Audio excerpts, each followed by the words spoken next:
Hair loss or alopecia is a problem that I often get asked about. What can we do for hair loss? How can we grow new hair?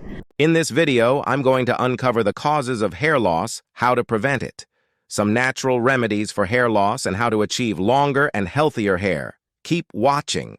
Well, first of all, we have to put the detective hat on and find out why there is hair loss. So what would be some of the most common causes of hair loss? Well, one friend of mine, she always dyed her hair. Her hair, she was showing grey hair from a very early age, and so from about the age of 30, she began to dye her hair. Now you can get a hair dye made of henna, and henna is a plant that can dye your hair, and that is not toxic.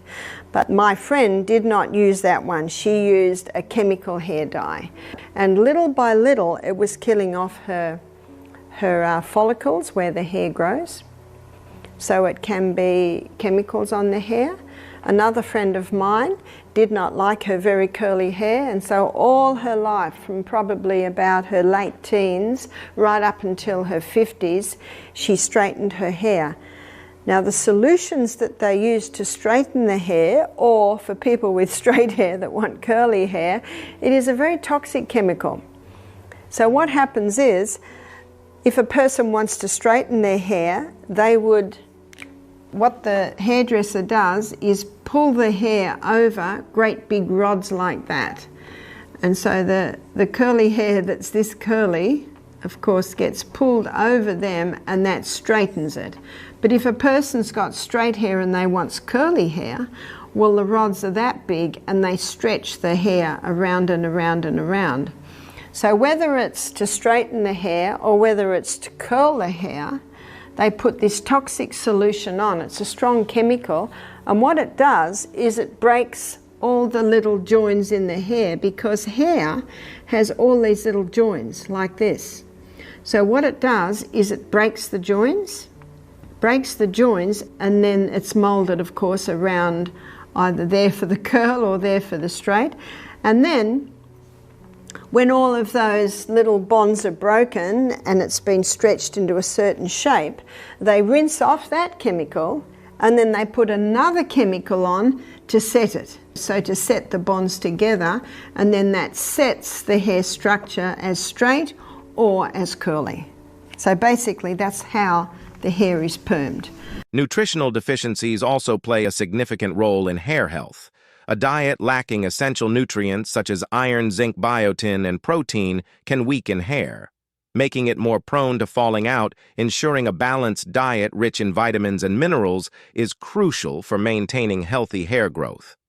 Additionally, certain medications, such as those for blood pressure, cancer, or depression, may have side effects that include hair loss.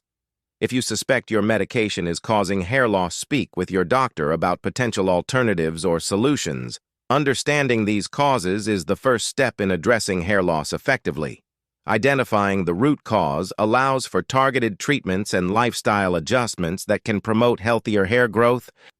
I have also seen in some areas where people braid their hair really, really tightly. You'll often see that they've got hair loss around here where you've got that weight. You've got that constant weight on the hair, which can really just keep pulling the hair out, and then the follicles are damaged. So no matter how it happens, we must stop what is causing the damage. That's the first one. If you don't turn the tap off, you're still mopping up in the other corner.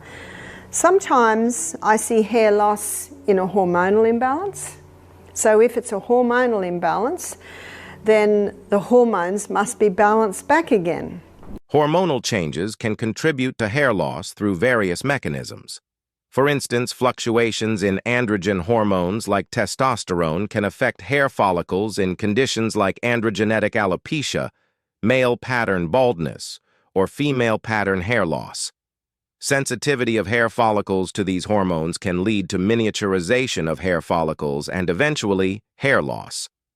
Hormonal shifts during pregnancy, menopause, or thyroid disorders can also influence hair growth cycles, causing increased shedding or thinning. Stress hormones like cortisol can also impact hair. health disrupting the normal growth cycle and leading to temporary hair loss, known as telogen effluvium. Sometimes high stress, if someone goes through a very stressful situation, one of the reactions can be hair loss. So what can you do to bring it back again? There's one more that I didn't mention, and that's anemia. If a person is anemic, it can cause hair loss. So what's anemic? Anemic means very low iron in the blood. And anemia can be caused because of heavy blood loss at period time. A lot of women suffer from that, and that can cause anemia, and the anemia can cause the hair loss. So to resolve that, again, watch my lecture on hormones, boost the progesterone, get the estrogen down, then there won't be the heavy blood loss every month, and the person won't be anemic anymore, and so again, the hair can grow. Another cause of anemia can be low hydrochloric acid, because iron is bound up in food and it needs acid to liberate it from food. So it's very important that the person ensure they have nice strong hydrochloric acid. A simple way to ensure that is to have a quarter of a teaspoon of cayenne pepper in a little bit of water before every meal. If you're finding that a little bit hard, you can have the juice of a lemon before every meal. Important to leave a break between meals. Important not to drink water with your meals because that dilutes the hydrochloric acid. Also important to have a very happy, relaxed environment at the meal table. I target those points in more detail on my lecture on the gut. So the causes of hair loss can be anemia, it can be high stress, it can be a hormonal imbalance, and it can be damage that's just physical damage that has been done to the hair follicles. Without enough iron, the body can't produce sufficient hemoglobin, leading to decreased oxygen delivery to cells, including hair follicles. Hair follicles are highly active and require adequate oxygen and nutrients to support hair growth. When they don't receive enough oxygen due to anemia, the growth phase of hair follicles can be disrupted. This can lead to weaker, thinner hair strands that are more prone to breakage and shedding. Severe anemia can trigger a condition called telogen effluvium, where a large number of hair follicles prematurely enter the resting telogen phase of the hair growth cycle. This results in increased shedding of hair. But what can you do to the scalp to encourage the hair to grow again? You can make a mix that you can put on your hair. And this mix is, let's make up the mix. So half a cup of coconut oil and half a cup of castor oil. Castor oil is a very thick oil, but castor oil penetrates deeper than any other oil. So when that is put onto the scalp, it penetrates even deeper. Coconut oil is a very nourishing oil. It's an antifungal oil, antibacterial oil. But what you also can put with that, so now you've got a cup of oil there. To that cup of oil, you can add 10 drops of rosemary essential oil. Rosemary is a herb that's specific for the scalp. Rosemary essential oil. So you could make up this mix in a jar and mix it very, very well, and maybe once a week you massage it into the scalp. Your hair will be very oily, of course, but you massage it into the scalp. Just even the massaging into the scalp stimulates blood supply to the hair follicles. That castor oil penetrates very deep, and wherever it penetrates, it can revive life into that area. And the coconut also is a very nourishing oil, and the rosemary essential oil stimulates. Every herb stimulates different parts of the body, and this rosemary herb is specific for the scalp. The massaging, so leave it in as much as you can. Maybe you choose a Sunday when you may be going to be home all day. And at the end of the day, you wash out. Now you might need to put shampoo on a couple of times to get all that oil out. Just use a little bit of hot water and then a nice amount of shampoo. In addition to this, hibiscus flowers are known for their hair strengthening properties. These red flowers are rich in vitamins, minerals, and amino acids that nourish the scalp and hair follicles, promoting healthy hair growth and preventing hair thinning. Take 3 to 4 flowers and crush them with coconut oil to create a paste. Apply the paste to your scalp and hair, leave it on for 30 minutes. Then rinse with water. Use this treatment once or twice a week for noticeable results. And if it's still a little bit greasy, maybe shampoo it again. Now that brings us to the shampoo. There's something that you must keep right away from, and it's called sodium lauryl sulfate. Sodium lauryl sulfate is what's in many shampoos, and sodium lauryl sulfate kills the hair follicles. So it's important to take a magnifying glass into the shop and read the labels. In places like Whole Foods, Sprouts, Trader Joe's, where they have a lot of health foods, so they have a lot of supplements, and they have a more healthier brand of products. So have a look for a shampoo that has so we've got to make sure you realise no sodium lauryl sulfate, because the sodium lauryl sulfate is a chemical that causes the foaming of the shampoo, and that sodium lauryl sulfate has the ability to kill the hair follicles in the scalp. So please keep away from that. You can get some very nice coconut-based shampoos. Coconut is very nourishing to the scalp. When selecting a shampoo, look for labels that indicate it is sulfate-free. There are many natural and organic shampoos available that do not contain sodium lauryl sulfate. Choosing these will be gentler on your scalp and hair, reducing the risk of further hair loss. It's beneficial to choose products containing nourishing ingredients such as biotin, keratin vitamins, and essential oils, which can strengthen hair and support growth. Natural extracts like aloe vera, rosemary, and tea tree are also helpful in maintaining scalp health and promoting healthier hair. When selecting a shampoo, prioritize those designed to be gentle yet effective in cleansing and nurturing your hair and scalp. Exercise. What exercise does is it increases the circulation of the blood to the extremities, and the scalp is considered an extremity. So exercise daily, especially the high-intensity interval training. The high-intensity interval training, because of the periods of very high intensity, that really gets the blood moving out to the extremities. So that should be done daily. And hydration. Keep well hydration. Remember, the rule of thumb is 8 glasses to 100 pounds body weight. That's a good rule of thumb too, to know how much water to give the children. Nourishment. We need to nourish that scalp from the inside, because your scalp is fed by your blood. That's why when you exercise, you get more blood to the area. But when you get the blood to the area, you want it to be well watered. Exercise will automatically put the oxygen in there. And nourishment, we need to be having a high fibre diet, high fibre. We also need to be having generous amounts of protein. Here's your legumes, your nuts, your seeds. So generous proteins. Proteins are the building blocks of the body. And healthy fats. So there's your nuts, your seeds, your avocados, coconut and olive oil. Consuming a variety of fruits and vegetables is also crucial, as they provide essential vitamins and minerals that support overall health, including the health of your scalp.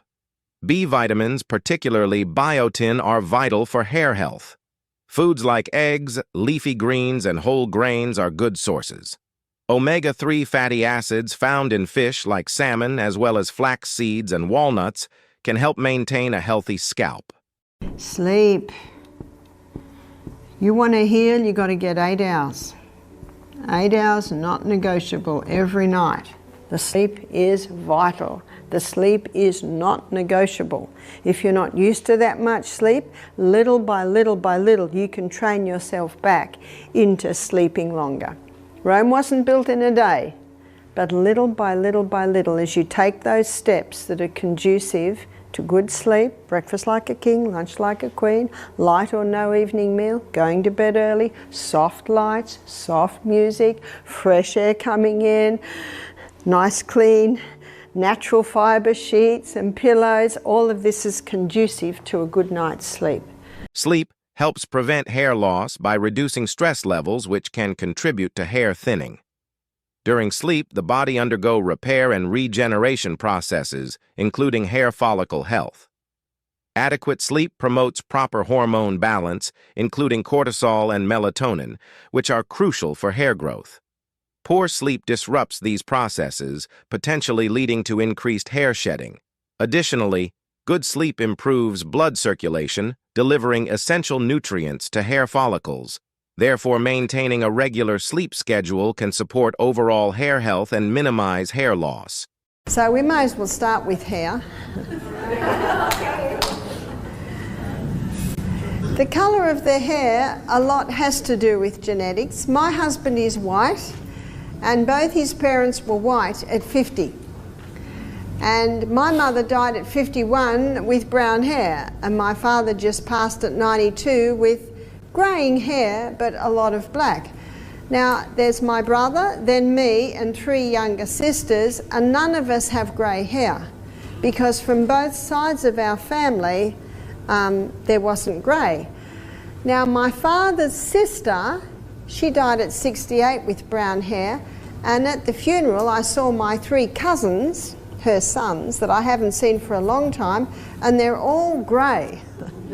So they've probably got that a little bit from the father's side. So Michael and I are interesting because we're both extremes, really. Both his parents white at 50, and my parents are not grey. But I also know that people have claimed to get the colour back in their hair by drinking a lot of green drinks. Now, what green drinks contain is a lot of minerals. And when you consider what we talked about this afternoon, that the mineral content of the soil is about 50% less what it was 50 years ago, that a lot of the foods today have less minerals in them. You see, in Australia, the soil is the plants are just put in year after year after year. What should happen is when a crop comes out of the ground, then the soil should be fed with rich compost, because every time a crop is in the ground, it's taking nutrients out. And if you don't replace the nutrients, then the next crop that's grown there is going to be nutrient deficient. So that makes sense, doesn't it? So really looking at agriculture is the only way to change the farming habits. And unfortunately, because there's big dollars made in big industry and growing lots of stuff and superphosphate, I don't know how that will ever turn around. But you can do the best you can. You can grow as much as you can, you can buy the best quality that you can, and you can have green drinks. So how do you have green drinks? Well, you can buy chlorophyll, you can buy green barley powder, you can buy wheatgrass powder, you can buy super greens. So basically taking that 3 times a day, making sure you have lots of greens in your daily salad will ensure it. You don't lose the minerals when you cook your greens. You only lose your minerals if you throw the water away that you cook them in. Green drinks are considered beneficial because they contain high levels of chlorophyll, which not only gives plants their green color, but also offers potential health benefits for humans. Chlorophyll is often hyped for its antioxidant properties and its ability to help detoxify the body. This compound is believed to aid in reducing inflammation, promoting wound healing, and even enhancing red blood cell production. In addition to chlorophyll, green drinks are rich in essential vitamins and minerals like vitamin A, vitamin C, vitamin K, and various B vitamins. These nutrients play crucial roles in maintaining overall health, supporting immune function, and contributing to vibrant skin and hair. The idea of using green drinks to potentially reverse hair color or slow down graying stems from the belief that a nutrient-rich diet can impact hair health. Hair color is influenced by melanin production, and while genetics primarily determine when and how hair turns gray, diet and lifestyle factors can also play a role in maintaining hair health. Regarding agricultural practices, the depletion of soil minerals is a significant concern globally. Modern farming methods often prioritize high yields and fast growth over soil sustainability. Continuous planting without proper soil replenishment leads to nutrient depletion, affecting the nutritional quality of crops grown in such conditions.